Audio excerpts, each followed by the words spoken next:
The Lockport Public Library presents A Story of Disability History, Lockport and Niagara County, New York. The city of Lockport and surrounding Niagara County have a rich history that dates back to the early 19th century. A turning point in this history was the construction and opening of the Erie Canal, which allowed the citizens of this community to flourish socially and economically. But not everyone was able to enjoy and participate in the prosperity. During these early years, the needs of many disabled members of the community went unmet, resulting in inequitable and sometimes inhumane treatment. This presentation focuses on the historic treatment of the disabled in Lockport and Niagara County and highlights many of the places, people, and events that are important elements of this history. Our story begins in 1825 with the opening of the Erie Canal. The opening of the canal ushered in rapid population growth within Lockport and Niagara County, including growth in the number of people unable to care for themselves, such as the poor, orphaned, elderly, and disabled. The state of New York responded by requiring counties to open poorhouses, and in 1829, Niagara County established the Niagara County Almshouse on Poorhouse Road in the city of Lockport.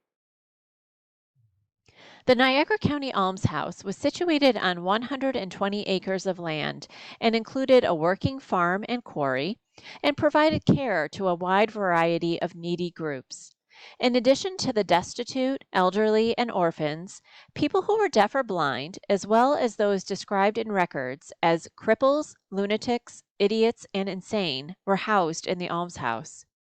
The persons with disabilities, however, were merely grouped together with other residents, and no attempt was made to provide them with specialized care. Although a separate building was constructed in 1845 to house residents with disabilities, which included a walled outdoor area known as the Crazy Yard, proper care and treatment was not provided due to lack of funding and the availability of qualified physicians. Conditions within the almshouse were deplorable, with residents crowded into 6 to 8 foot padded cells equipped with restraints and shackles. By the 1860s, it became clear that Niagara County could not care for its disabled residents properly, and they were transferred to other facilities within the state of New York. Although Niagara County failed to care for the disabled in its community, private citizens went to great lengths to provide services to the disabled, particularly to disabled children. In 1857, Dr. Platt Skinner established the School for Instruction of Colored, Deaf, Dumb, and Blind Children in Niagara Falls. Skinner, who had progressive blindness himself and a wife who was hearing impaired, was an abolitionist who believed in the equality of all persons, regardless of race or ability.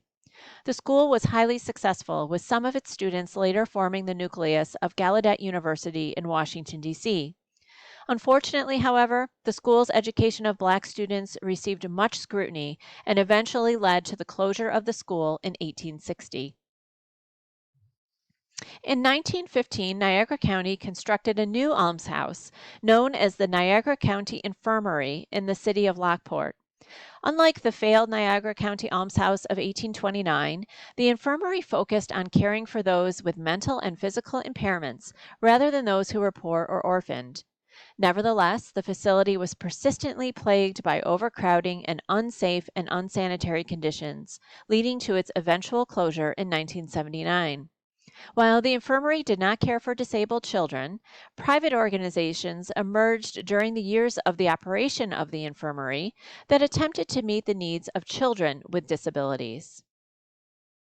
One of those organizations was St. Mary's School for the Deaf. The school was located in Buffalo, New York, in Erie County, but in 1929, the school established a summer home for deaf children on Lake Ontario in Niagara County. This home was known as St. Mary's on the Lake. The home offered the deaf many summer activities and was intended as a place for teachers of the deaf to get relief from the strain of, quote, teaching the deaf to hear and the dumb to speak, end quote.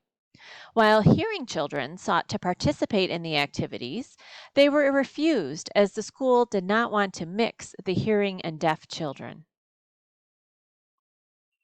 During the 1950s and 1960s, organizations in Niagara County began to address the lack of access to public education for children with disabilities. The Niagara County chapter of the New York Association of Retarded Children and the Sunshine League for Retarded Children operated schools for the disabled in Niagara Falls and Lockport. Although these schools were supported by volunteers and parents, they functioned in small donated spaces and therefore were unable to serve many students.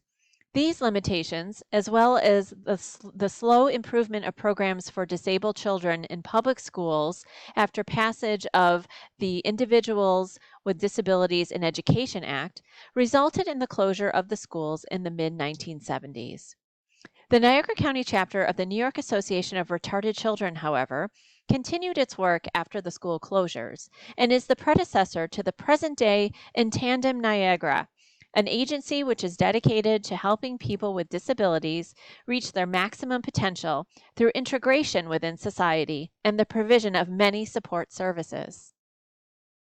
This story of disability history teaches that the disabled of Lockport and Niagara County were persistently underserved between the early 19th and mid 20th centuries, and any attempts to meet the needs of the disabled resulted in their segregation and exclusion from the community.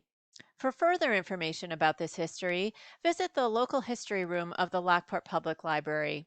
You may also visit the local history room to continue this story and learn about how the Lockport and Niagara County communities have become more accessible and inclusive of persons with disabilities today.